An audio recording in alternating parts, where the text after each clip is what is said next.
Essa semana eu ouvi uma palavra muito abençoada. Nos raros momentos, né, que a gente encontra, pelo menos eu encontro ali nas rádios,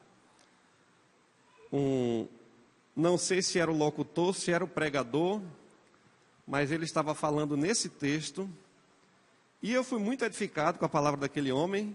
Não sei o nome, não sei quem era, mas ele trouxe uma palavra de Deus ali dentro desse texto. E aí, me levou a querer estudar sobre o assunto para trazer para os irmãos nesta noite, né? Gálatas 5. Eu queria convidar a igreja a se colocar de pé.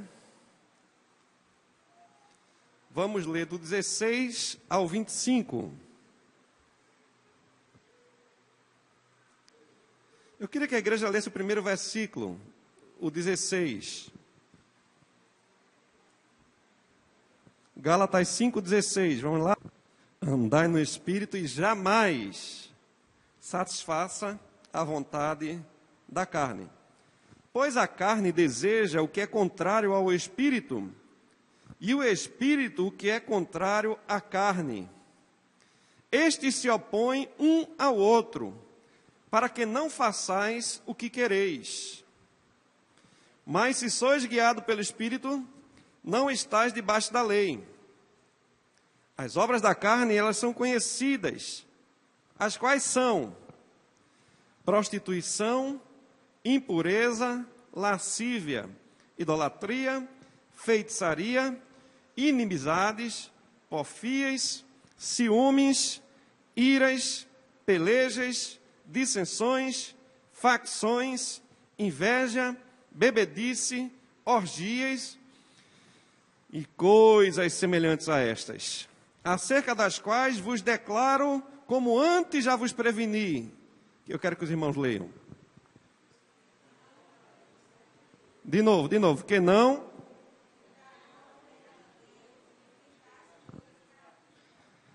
Mas o fruto do Espírito é, vamos lá?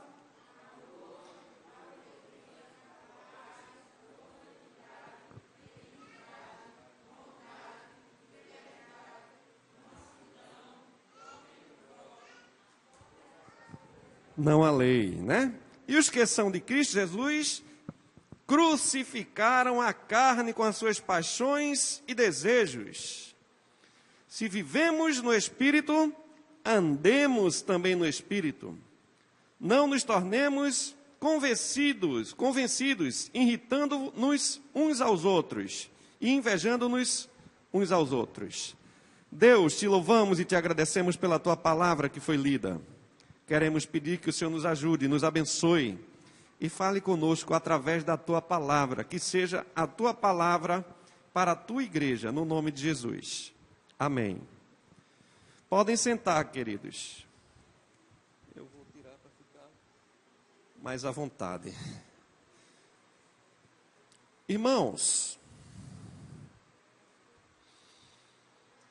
é interessante que no final do ano, nós estamos nos aproximando, e o ano 2020 tem sido um ano muito difícil para todos nós. Eu tenho dito para os irmãos, se a gente terminar o ano vivo e sem Covid, está de boa. Se nós não pegarmos nem morrermos de Covid, outra doença vai nos pegar. É questão de tempo. Mas que o Covid seja feito os israelitas, quando estavam ali, lá em Israel, na morte dos primogênitos. Que o sangue de Jesus, aspergido ali nas portas da casa, semelhantemente o sangue de Jesus nas portas das nossas casas, faça que o espírito da morte passe bem longe. Aí você diz amém. Glória a Deus. Porque os dias são maus. Eu tenho andado, os irmãos sabem que eu ando. Não é porque eu quero. Porque se eu pudesse, eu ficava em casa. Principalmente agora, né, com minha esposa, com problemas de saúde, e meu filho. Mas eu preciso andar. Eu preciso trabalhar. E Deus me protege, tem me protegido. Eu faço a minha parte. O que eu posso fazer para usar máscara, usar álcool, manter um distanciamento social. Passo fome na rua, mas não como em qualquer local, quando está muito cheio. Ontem eu até passei mal no final da tarde por causa disso, né? Porque passei muita hora sem comer. Porque eu não vou almoçar num lugar que tem mais gente por metro quadrado do que você pode imaginar, todo mundo sem máscara. Eu não vou comer num lugar desse. Ah, não tem fé? Eu tenho, mas não vou me sujeitar a uma situação dessa. Mas, irmãos, estamos vivendo épocas difíceis. E logo que o governador Paulo Câmara liberou os bares para funcionar, e ali no mês de outubro, quando Kátia estava lá no Dom Helder, eu andei ali pelo Cordeiro e vi os inferninhos, né, que a turma chama de inferninho, as casas de festa, algumas bem estranhas, com mulheres seminuas na porta, assim na rua, não foi dentro, não, quando eu entrei em ambiente desse tipo, não. Mas as pessoas estavam ali dançando, os bares lotados, todo mundo sem máscara, a maior festa do mundo. A gente vai para casamento e a gente observa que os irmãos não usam também máscara. Teve um que o único errado era eu. Só eu estava de máscara. E eu fiquei de máscara. Mas a gente parece que é festa, aí todo mundo pode ficar sem máscara, porque afinal de contas tem que mostrar a beleza do rosto, né? A maquiagem, vai gastar dinheiro. Ora, é um momento para economizar dinheiro. Mas a turma faz questão de mostrar. E aí a gente tem visto essas coisas acontecerem por aí, em todos os cantos. Acontece fora da igreja, mas no meio do povo também. Talvez eu esteja equivocado, se eu tiver, né? Depois os irmãos podem me pegar e me repreender ali. Pastor, o senhor está errado.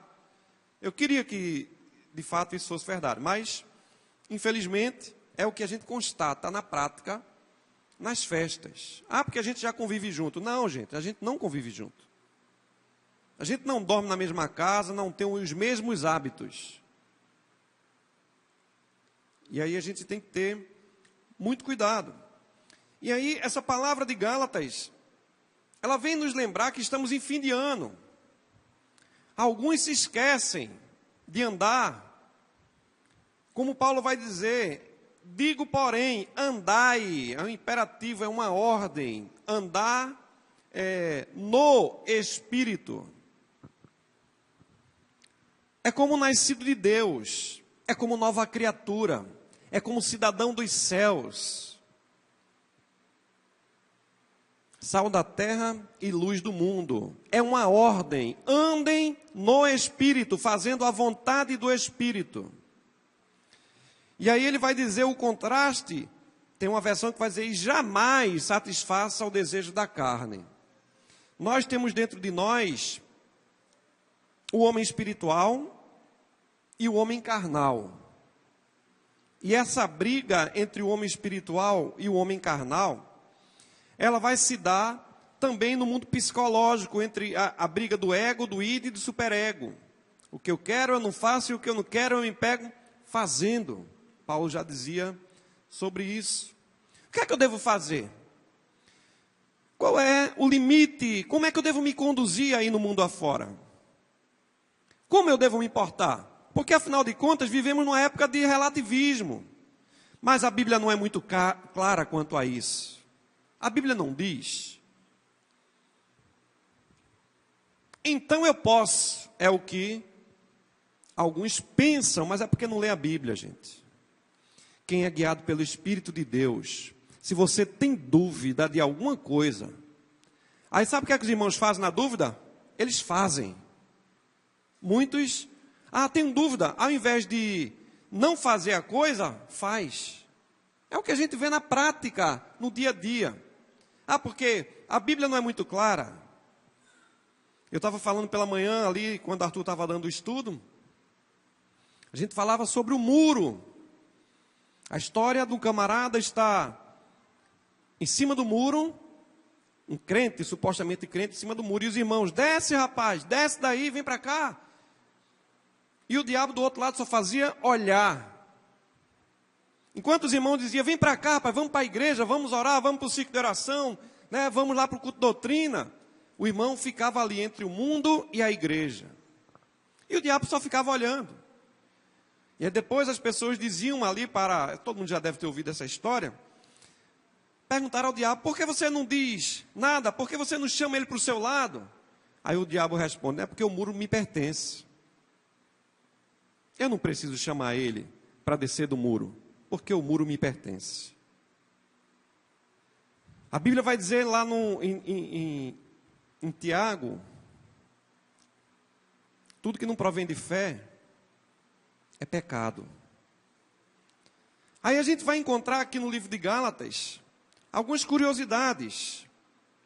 O capítulo 5, nós vamos encontrar aqui Paulo argumentando sobre a lei de Deus, os contrastes entre viver na lei. E aí Paulo vai usar uma expressão logo no começo, ele vai, no começo do livro de Gálatas, chamando os Gálatas, os irmãos que viviam ali naquela região, de insensatos. E aí Paulo diz assim, quem vos fascinou? Ou, quem foi que enganou vocês? Porque eu ensinei a vocês umas coisas e vocês estão vivendo outra. Quem enganou vocês? E normalmente isso acontece com gente que vive no mundo da lua, que não lê Bíblia, não estuda a Bíblia e não frequenta os estudos de escola dominical, estudo bíblico. Isso normalmente acontece com crente voante. Quem vos fascinou? Porque os Gálatas estavam sendo chamados ali para deixar Cristo, deixar a graça e voltar aos rudimentos da lei. Talvez vocês já tenham visto, em alguma ocasião, alguns irmãos querendo fazer celebrações judaicas, festas. Eu me lembro de um irmão que queria ensinar na igreja sobre as festas bíblicas. E aí eu fiz aquela perguntinha para ele. As festas bíblicas, a festa da lua nova, a festa da barraca, né, as festas solenes lá do judaísmo. Aí eu perguntei ao irmão, aquela perguntinha chata, serve para quê? Aí ele morgou, né? Ele ficou todo triste. Serve para quê? Aquelas festas, aqueles ritos judaicos. Tudo aquilo era sombra do que haveria de vir. E Jesus nos libertou do império das trevas. A festa do crente é a ceia. A nova aliança no sangue de Jesus. Não precisamos ficar fascinados, porque a gente gosta de aparato, a gente gosta de festa. E se tiver misticismo, é que o brasileiro gosta mesmo. Mas eu faço aquela pergunta, serve para quê? Né? Porque a mesma coisa, né? Usar óleo, usar o candelabro, né? Usar amuletos judaico-cristãos. Isso serve para quê?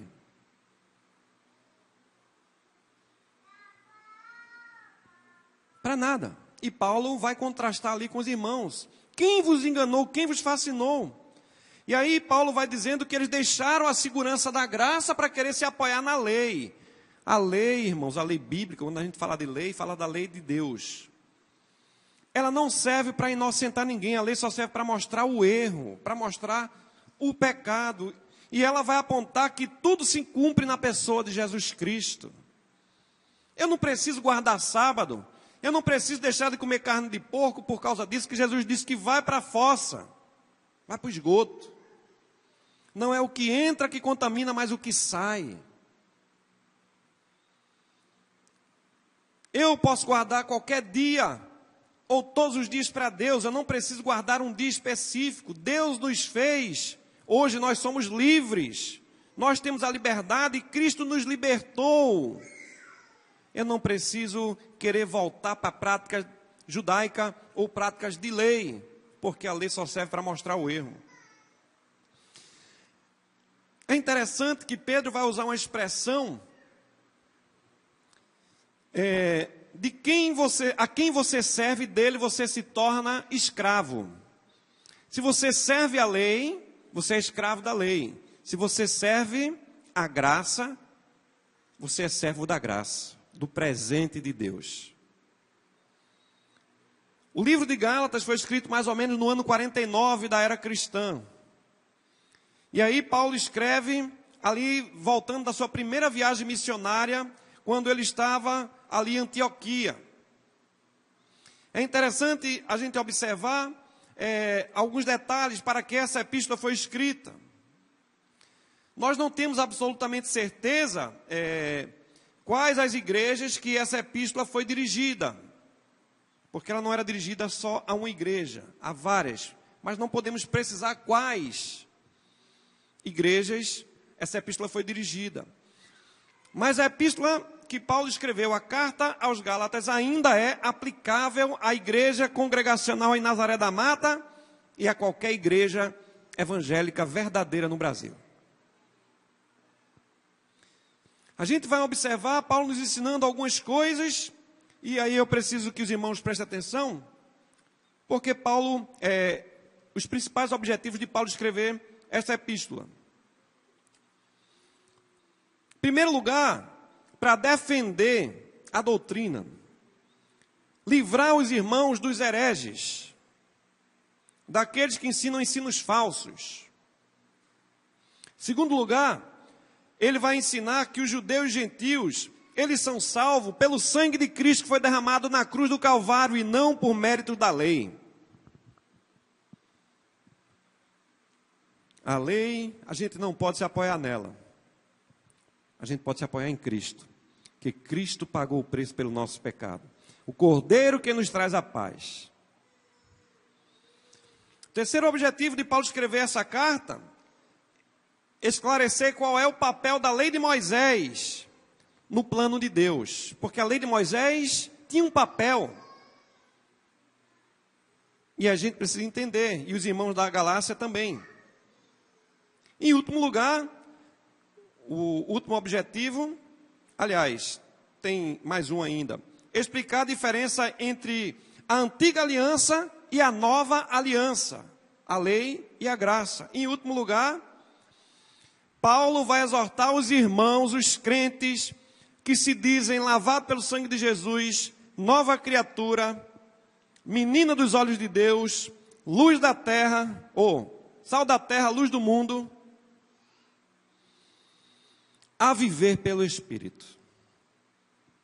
Aí a igreja diz, amém. Cadê o fogo do Espírito aí?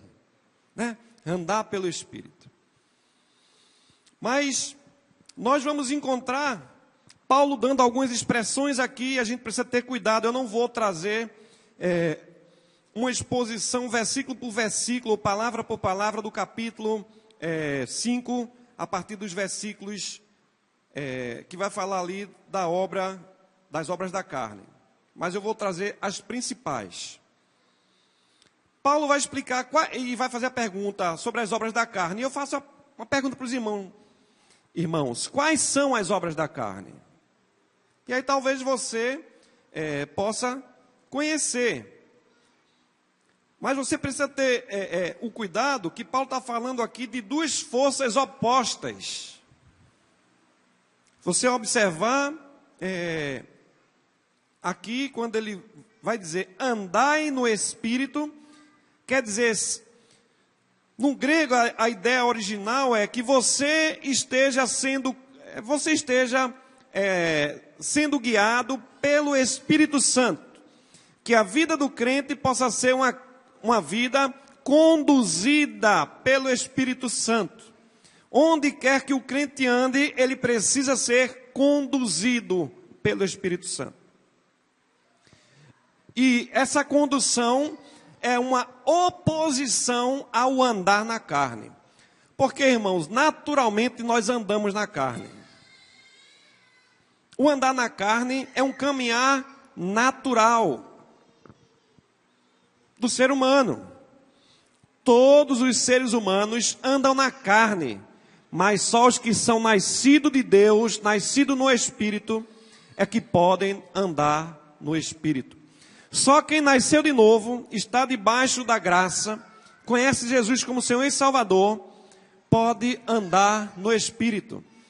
Nenhum político, nenhum líder religioso, nenhuma outra pessoa de qualquer instituição religiosa pode andar no Espírito se ele não receber Jesus Cristo como Senhor e Salvador. Então, Paulo vai falar do contraste entre andar no Espírito versus o andar na carne. Se eu fosse fazer uma pergunta a cada um de vocês aqui, como é andar na carne? Tem coisas que a gente já fez que a gente tem vergonha. Tem alguém aqui que já roubou na igreja? Aí ninguém quer levantar a mão e dizer, não, eu já roubei, eu já furtei. Quando era criança. Várias vezes. Quem rouba é o quê? Hein, irmãos? Mas eu deixei lá atrás essa prática. E todo mundo aqui já deve ter roubado alguma vez. Pegou o lápis do colega.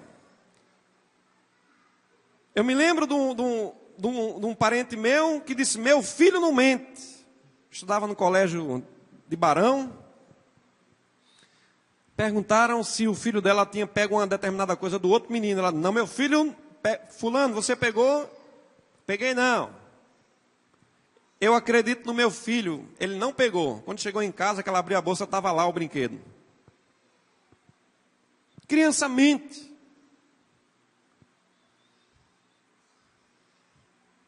Todo mundo já cometeu algum pecado. Alguém aqui já bebeu álcool? Já andou pelo caminho do álcool? Alguém aqui já andou pelo caminho da violência? Sangue no olho? Eu não quero que ninguém se incrimine não, por favor, tá? Que eu não sou do tribunal. Eu não vou julgar ninguém não. Já pulou a cerca? Já namorou com a mulher que não era sua mulher?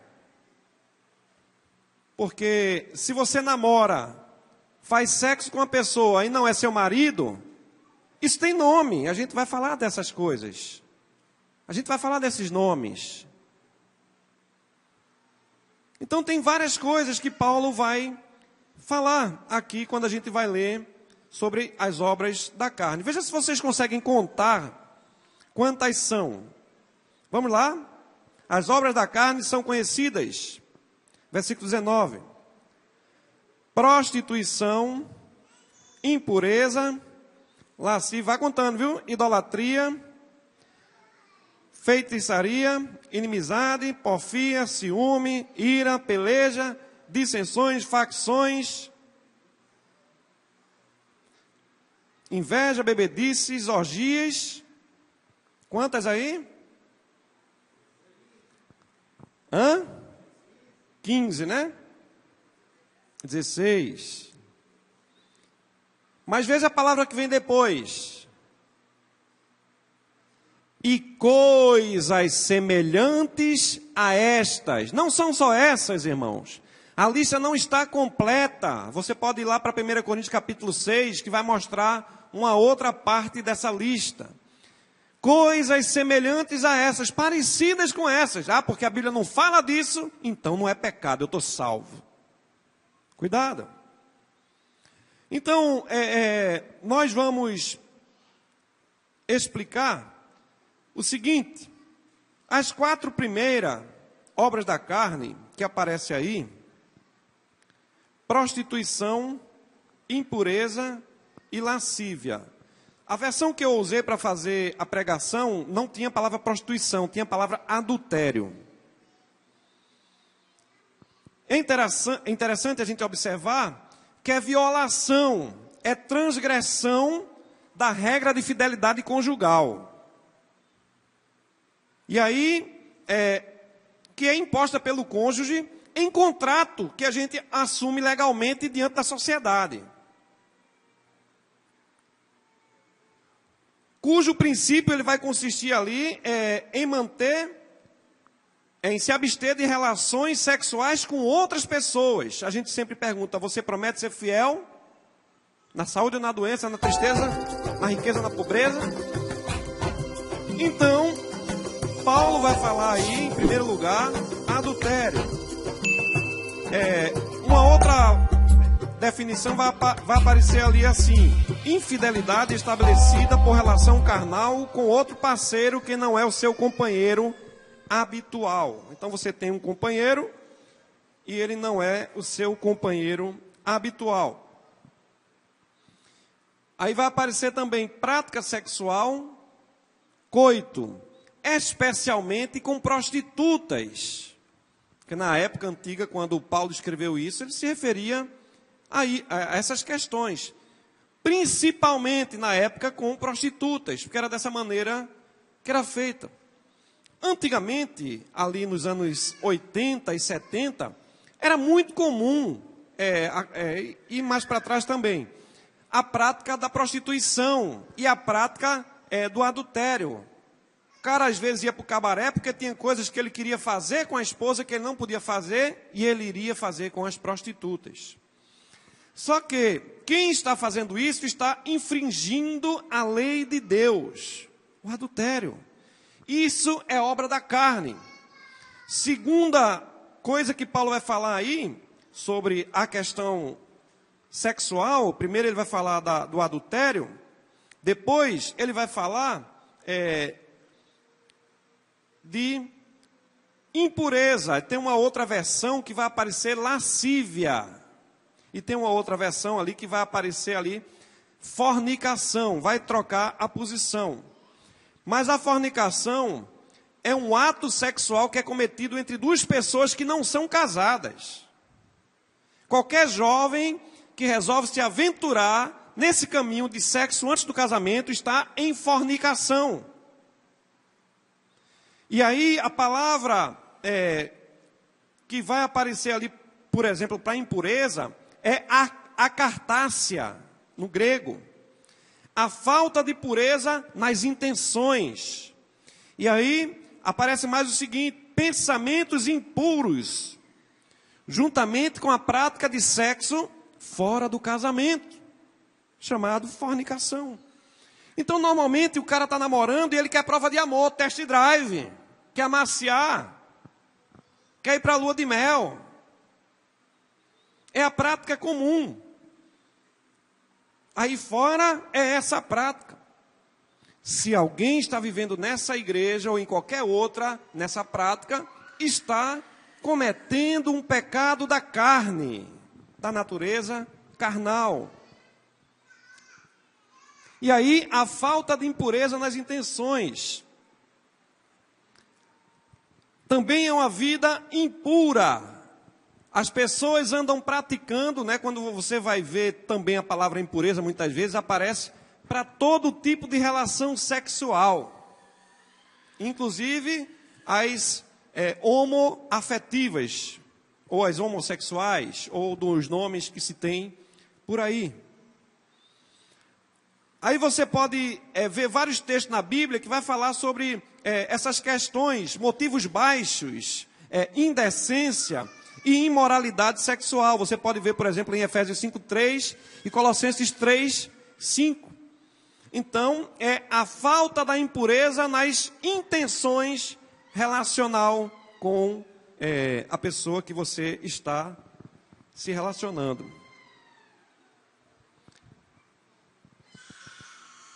Os meninos estão cheios do Espírito, né? Os meninos estão abençoados hoje. Oh, glória! As obras da carne são conhecidas e são prostituição, impureza e lascívia. Aí significa sexualidade, libertinagem, luxúria. É uma característica que tem despudor, que tem libertinos. Quem tem propensões para a sensualidade. E aí é usar o corpo para se exibir. É usar o corpo para aparecer. Aí a gente pode observar o seguinte também.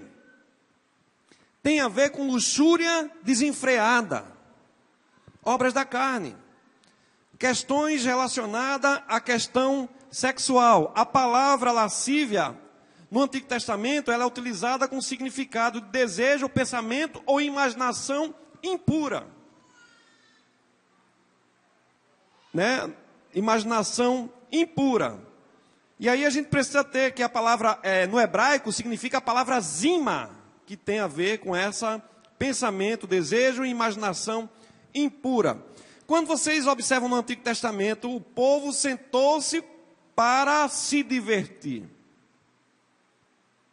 Para beber e se divertir, lá no Antigo Testamento, vai aparecer essa expressão. Quer dizer que o povo estava praticando atos libertinosos, estavam ali praticando a lascívia, muitas vezes.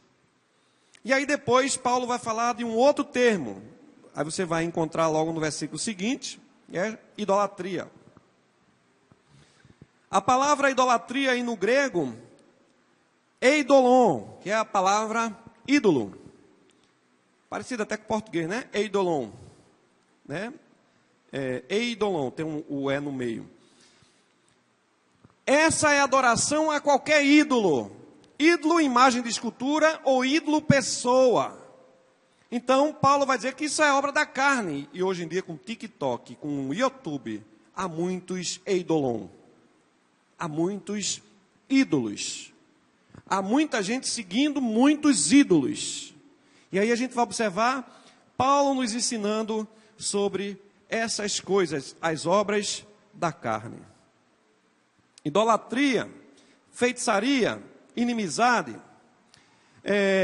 Se você for observar, aparece aí 15 vezes na versão de vocês, em algumas outras aparece um pouquinho mais, 16 vezes, e pode aparecer até 17 vezes, vai depender aí da versão que você utiliza. Agora, o versículo 21,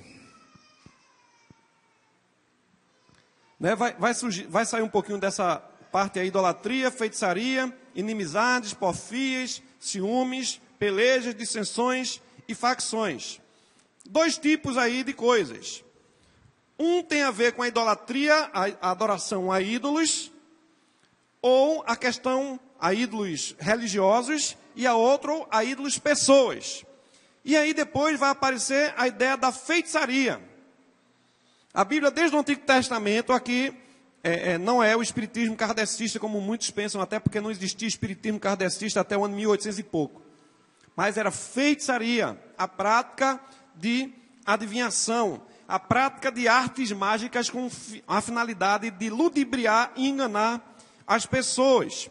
Então a gente precisa ver que aqui ele vai falar de feitiçaria, mas depois ele vai falar de uma coisinha muito comum na família, muito comum nas empresas, muito comum nas igrejas. E isso é muito comum nas famílias, nas empresas, mas na igreja não deveria ser comum. Veja aí a outra lista que Paulo vai dar. Inimizades, ciúmes, ira, peleja, dissensões, facções. São essas palavras que vai aparecer aí no verso 21. Mas a palavra grega aí, né, comos, é traduzida erroneamente, né, em algumas versões da Bíblia. Se você for observar, vai aparecer aí inveja, bebedices. Em algumas versões vai aparecer a palavra glutonaria, né? Aparece aí a palavra glutonaria. A palavra no grego é comos. E ela é traduzida erroneamente aí na Bíblia por glutonaria. As pessoas pensam que é a pessoa que come muito. Na Roma Antiga tinha essa prática de se comer bastante, compulsivamente. Depois a pessoa comia, vomitava e voltava para comer. É chamado isso de glutonaria. Não é a pessoa que come bastante. Mas a glutonaria, ela nunca era apenas o pecado da glutonaria. A ideia lá no original grego era da pessoa que vive em folia, que vive em farra, que vive em orgias. Normalmente tem a ver com imoralidade sexual e com álcool.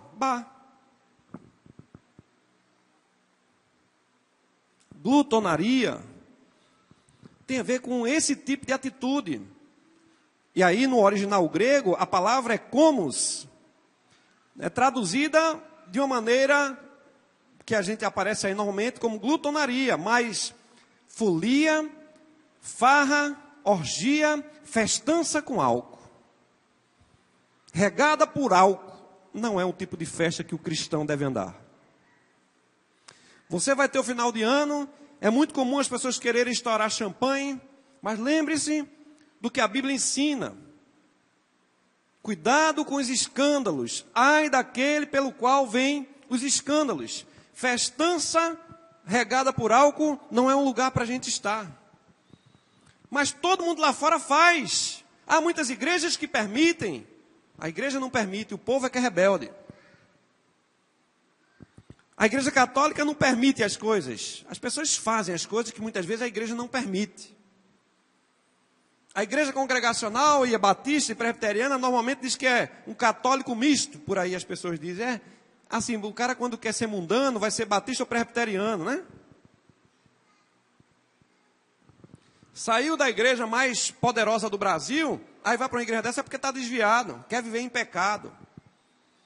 Não, nós não fomos chamados para viver no pecado. Como é que eu posso viver para o pecado se eu estou morto para ele? A palavra de Deus vai ver, viver para mim é Cristo e morrer é lucro. Se eu vivo é para Cristo, se eu morro é lucro. Mas o crente tem que ter cuidado com as farras, com as folias, com as festanças carregadas de álcool. Porque tem um ditado, né? As más conversações corrompem o bom costume. E aí, se vocês forem nessa lista completa, eu acredito que dá para a gente passar 2 horas. Eu não vou dar os detalhes dessa lista completa. As obras da carne são conhecidas. Mas, se você tem dúvida de alguma coisa, lembre-se que Paulo vai dizer aqui, né, no versículo 21, inveja, bebedeira e coisas semelhantes a essas.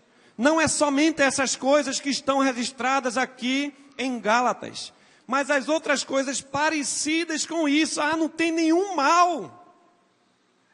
Para quem? Crente em mesa de bar?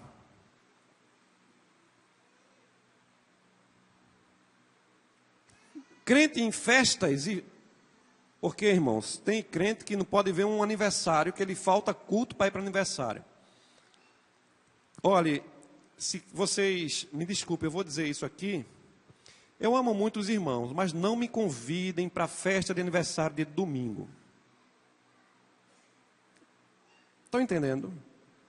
Não me convidem para a festa de aniversário dia de domingo. Se você quiser fazer sua festa de aniversário, é um problema seu. Você não vai vir para a igreja depois. A maioria não vem. Eu não gosto de festa de domingo. Antigamente, se qualquer pessoa trabalhasse no dia do Senhor, sem ser daqueles trabalhos necessários, ele era disciplinado. O Dr. Kaller, lá na Pernambucana, disciplinou um irmão, porque ele estava fazendo um serviço, que ele era o profissional liberal, num dia do Senhor. Você quer fazer, faça, mas não me convide para a festa dia de domingo. Domingo, eu gosto de dedicar a Deus. Há muito tempo. Eu não recomendo que você faça festinha dia de domingo. Faça no sábado. Mas a festa é para o seu filho. Porque às vezes a gente considera mais o nosso convidado do que Deus. Ele é mais honrado do que Deus. É o que a gente vê na prática. Porque se fosse Deus, se a pessoa chega para fazer visita na sua casa dia domingo, você tem que vir para a igreja, ela chegou ali perto, vai para a igreja comigo. Mas os irmãos ficam em casa porque recebeu visita dia domingo. Então a gente tem que ter esses cuidados que Paulo vai dizendo, coisas semelhantes a essas. São coisas diversas, semelhantes a essas que estão aqui acima. E não somente essas listadas no versículo 21. O contraste na vida do Espírito.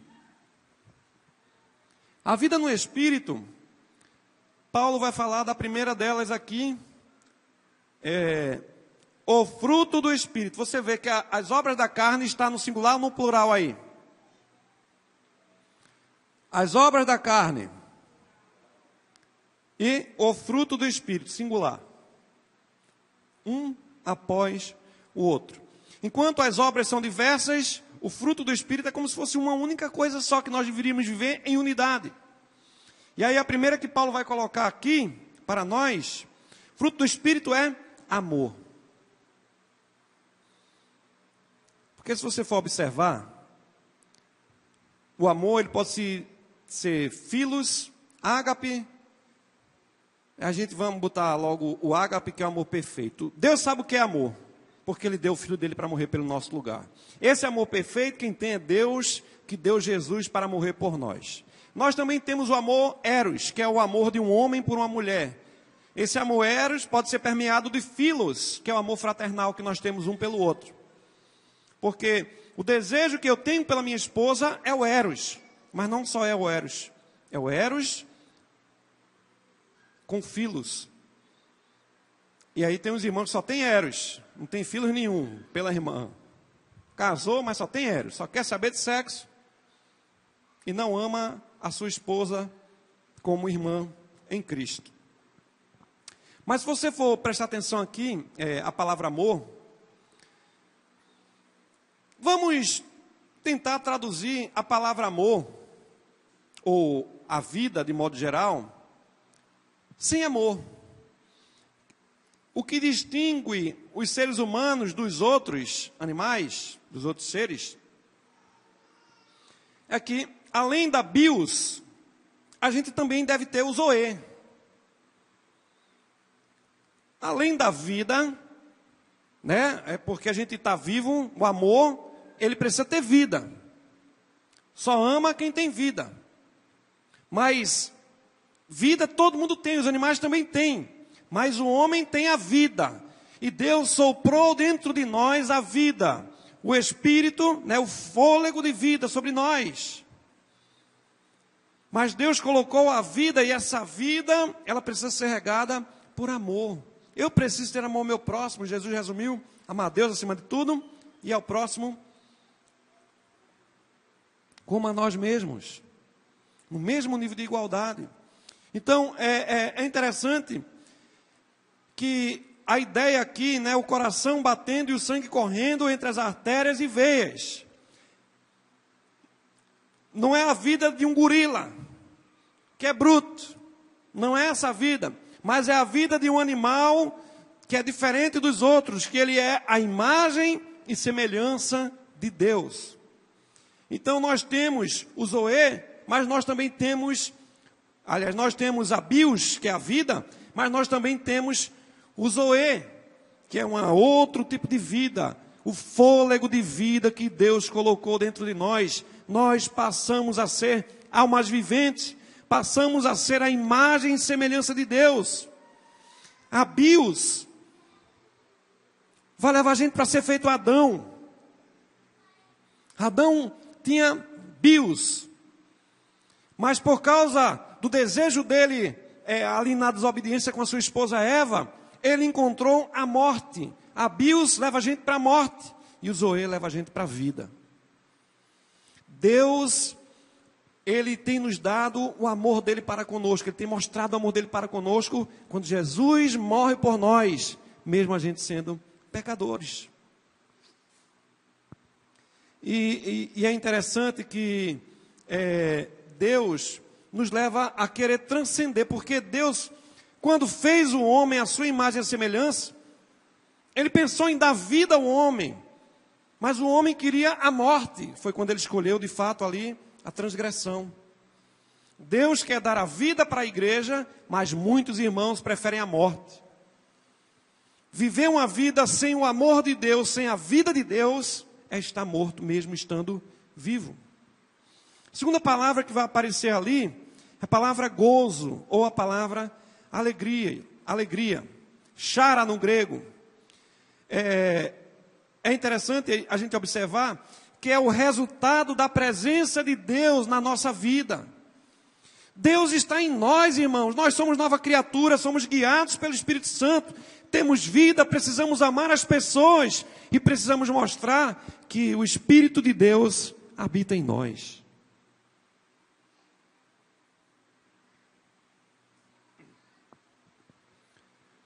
Porque há muitos irmãos, muita gente, vivendo sem o gozo,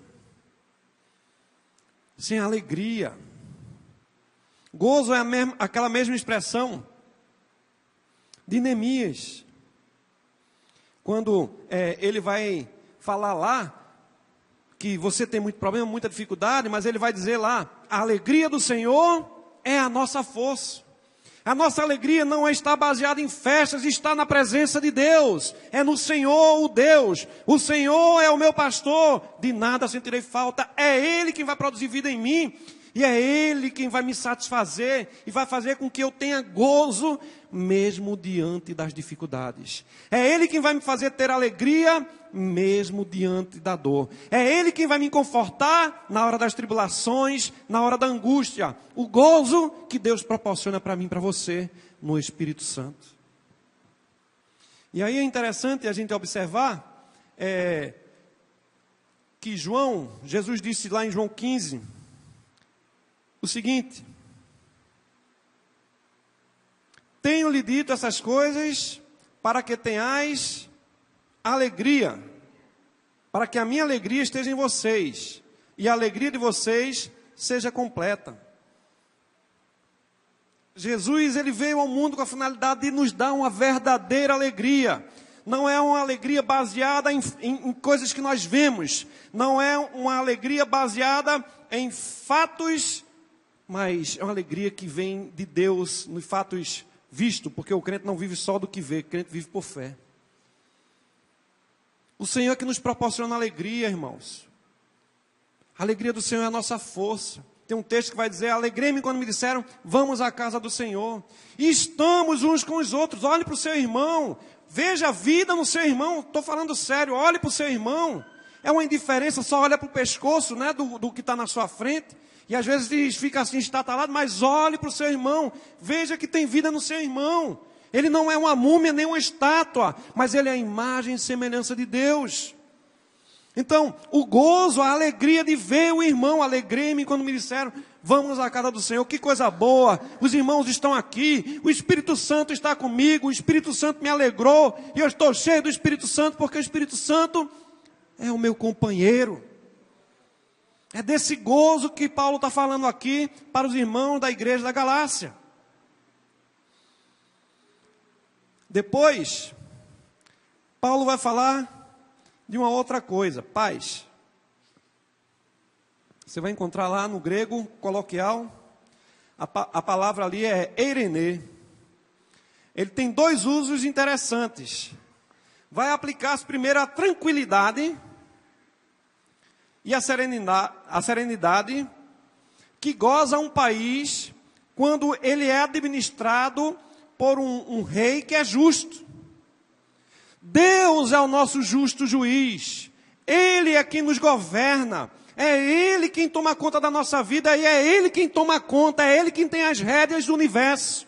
É Ele que tem o controle de todas as coisas. E Deus é bom. E aí a gente tem paz.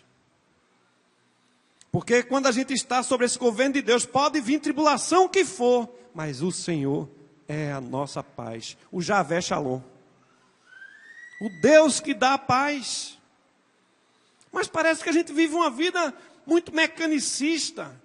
Como se o Espírito Santo não produzisse alegria, gozo e paz no coração do crente. E o crente deve ter paz. No mundo tereis aflições, mas tende bom ânimo, eu venci o mundo. A ideia, em segundo lugar, que vai aparecer aqui, também sobre a questão de paz no Novo Testamento, o termo eirene ordinariamente representa o hebraico shalom. A paz. Agrada-te do Senhor e Ele satisfará os desejos do teu coração. Entrega o teu caminho ao Senhor, confia nele e o mais Ele fará. Não é fácil, sabe, irmãos, a gente falar de paz em meio ao caos. Falar em paz quando tudo está bem é muito bom. Mas quando a gente passa por situações conflitosas, difíceis, a gente sentir paz, sabe, é muito difícil. Deus é muito bom, não tenho do que reclamar dele. Esses dias que eu tive no hospital, domingo eu estava no hospital com o Cátia, eu assisti o culto. O pastor Genilson pregou, Abacuque, capítulo 3. Eu vi quem veio para a igreja, quem não veio, estava até vazia a igreja. Tem ali, ó. Eu olhei os irmãos que saíram por lá, os irmãos que saíram por cá. Eu olho tudinho, mesmo longe. Tecnologia ajuda, né? Não houve conversão domingo. Mas no sábado, quando eu estava celebrando o casamento ali do nosso irmão, Robson, eu estava preocupado. Porque minha esposa tinha que ser internada desde 1 hora da tarde, já era na hora do casamento lá de 6h30, 7 horas, e ela não tinha sido internada ainda. Quando eu cheguei de quase 11 lá, ela não tinha sido internada ainda. E quando eu vi minha esposa se debatendo lá na cama, de dor, na maca, os irmãos não sabem porque os irmãos não viram. Não é fácil não, é difícil. Você tem que tomar atitude, né? Porque tem que tomar atitude. Sou crente, sou pacífico, mas chamei o médico numa grande para conversar. A enfermeira estava assim, né? Porque são preparados friamente para... O defunto não é dele, né? Ali o doente não é dele. Aí faz assim, se for na maternidade, calma mãe, não é dela a dor, né? Não é dela. Aí estava lá a enfermeira. Cara de paisagem. O médico para lá e para cá. Já fiz tudo que tinha que ser feito, ele disse. Só tem morfina agora. O senhor fez tudo que tinha que ser feito, mas se aqui tem uma recomendação para o senhor transferir ela desde 1 hora da tarde. Já foram várias pessoas na frente dela. O senhor vai me liberar ela agora, porque se o senhor não liberar ela, quem vai levar ela sou eu, e não tem quem me impeça de levar minha esposa daqui. Ah, mas ela pode ter problema. Ela vai ter problema, vai morrer aqui no hospital? Qual a diferença? Se é para morrer aqui na UPA ou se é para morrer em outro canto, eu levo. Aí mexeram para lá, mexeram para cá, depois de um tempo, removeram.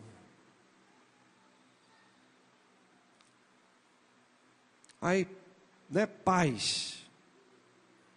Você fica um pouco agitado, mas eu não perdi a paz. Por um acaso eu vou receber de Deus somente as coisas boas? Eu só vou servir a Deus quando tudo estiver bem na minha vida, quando eu estiver, sabe, com saúde. Jó já dizia isso. Quer dizer que se eu passar pela dor, Deus vai deixar de ser meu Deus? De maneira alguma. Na dor, Ele também é o meu Deus. E tudo que ocorre na vida do crente é para a glória. A morte, eu digo, é para a glória. Dói, mas é para a glória. Porque é para lá que nós vamos. Para a glória de Deus. Cheguei no hospital, a médica de plantão, amiga de adolescência. Aí o mundo clareia, né?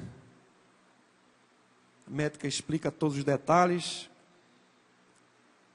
E graças a Deus ali, deu tudo bem. Ela passou muito fácil, né? O hospital, como eu falei, quinta-feira. Higiene zero. Produto de limpeza não existe. Quem protege você do corona é Deus, porque a máscara não protege, muito menos o hospital, porque não há distanciamento social. Pacientes tossindo, eles fazem o teste do Covid, mas o resultado só sai depois, né? Até no ter o positivo, você está convivendo com a pessoa que tem o Covid. Então a gente chega no sábado e sai na terça-feira para fazer um exame. Legal. Mas o Senhor nos deu a vitória. Minha esposa está em casa. Está bem. não foi outro infarto, mas tem que investigar os motivos pelo qual ela está sentindo dor com mais exames. Aí a médica disse, se você quiser pode ficar aqui, muito obrigado, o hotel é muito bom, mas eu agradeço a hospedagem, mas deixa eu ir para casa que é melhor. Porque se a gente passou 4 dias para fazer um exame, vai ser mais ou menos do mesmo jeito para fazer os outros. Então ia passar Natal, o ano, né, lá no hospital e a gente não estava afim disso por causa do medo, né, que a gente tem, não é só da doença, gente, é de pegar o corona. Porque alguns enfermeiros não usam máscara, o pessoal que está servindo não estava usando máscara. Imagina, servindo comida, pegando na comida com a mão, sem usar máscara. Limpar só assim na sua frente, a areia que está na sua frente, assim. Aí a gente dizia, moça, aqui embaixo, pelo amor de Deus, para ela poder limpar, porque ela só limpa assim, para não tirar você do seu lugar. Nunca vi o banheiro ser limpo, pelo menos nos dias que eu estive lá. 4 dias eu nunca vi o banheiro ser limpo. Mas o Senhor nos deu paz. Em meio às dificuldades, em meio às dores, nós temos paz. Outra coisa que o Espírito Santo tem que proporcionar na gente, vê aí, paciência. É interessante que lá em Macabeus, veja só, Macabeus é um livro que tem na Bíblia Católica, né? Macabeus 8, versículo 4. Vai dizer que os romanos se fizeram dono do mundo antigo. E ali, a palavra que vai aparecer é, deixa eu ver se eu vou conseguir ler aqui. Macrotimia. É a palavra que aparece lá. Alude-se aqui à tenacidade de Roma, pela que jamais fazia a paz com o inimigo, né? Até na derrota. Ele não tinha pena do inimigo de jeito nenhum, os romanos. Então, era muito difícil. Era uma sorte de paciência que ela gerada pela conquista. Aí é interessante a gente observar que o Novo Testamento, ele vai falar sobre a relação de Deus para conosco. Quantos anos Deus teve que ter paciência com você e comigo, até você se render a Ele? Quantos anos Deus te esperou com paciência? Esperei com paciência pelo Senhor, Ele me ouviu, me tirou do tremedal de lama, firmou os meus pés sobre a rocha, Jesus. Mas quanto Deus teve de paciência e tem de paciência com você? Porque às vezes a gente tem a paciência do tamanho da cabeça de um alfinete, bem pequenininha.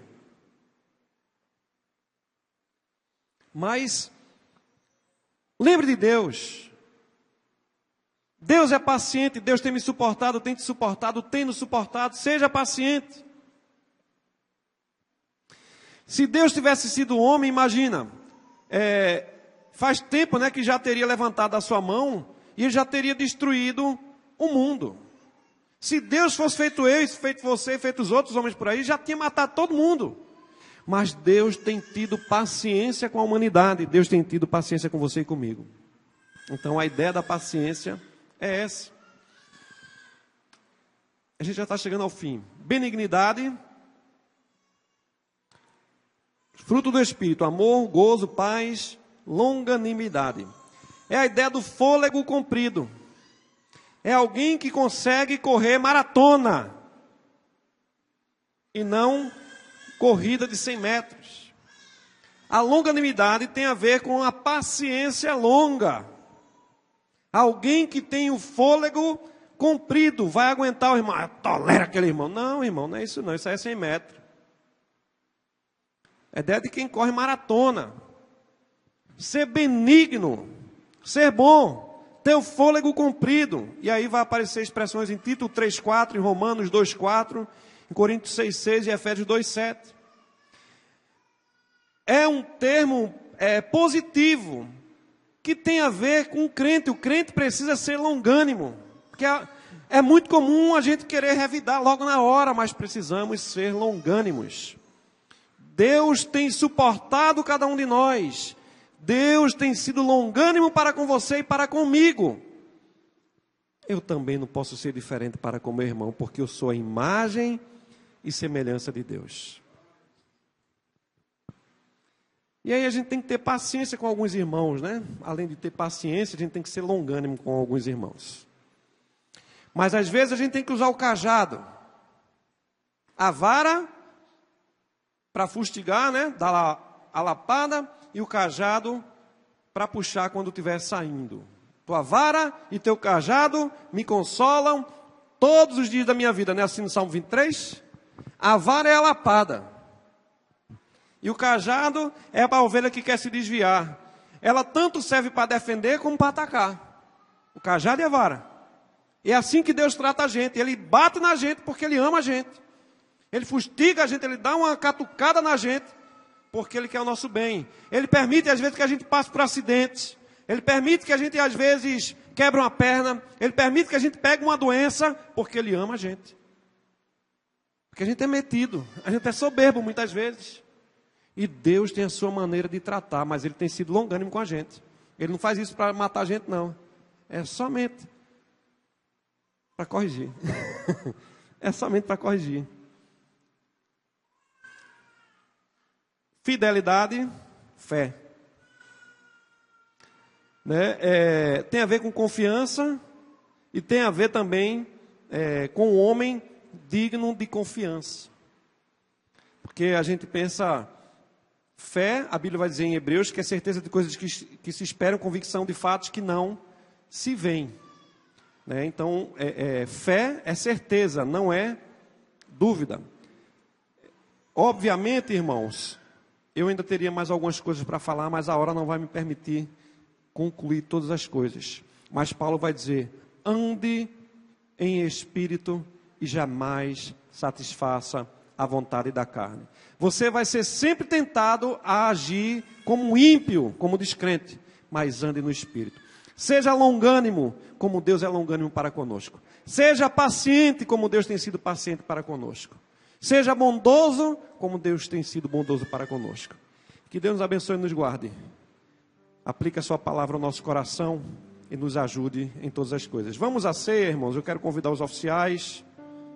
A banda já vai ficando aqui. Vamos orar logo pelos elementos pão e vinho.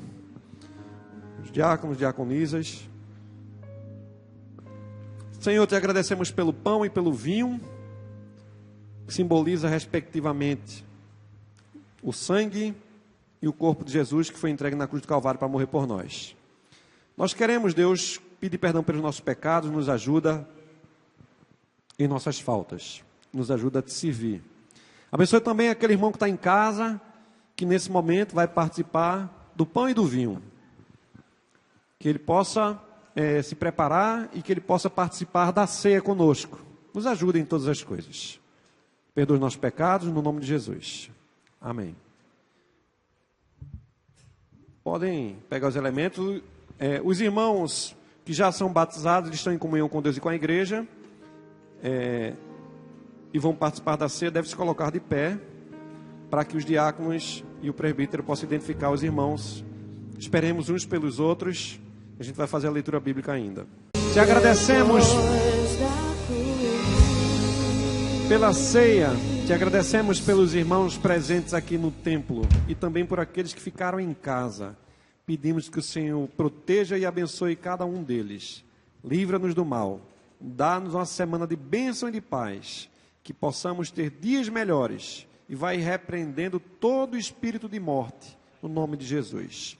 Que a graça e a paz do nosso Senhor e Salvador Jesus Cristo, que o amor do nosso grande Deus e eterno Pai, a comunhão, as consolações e a bênção do Espírito Santo de Deus, repouse sobre nós e também sobre todo o povo de Deus espalhado na face da terra, desde agora e para sempre.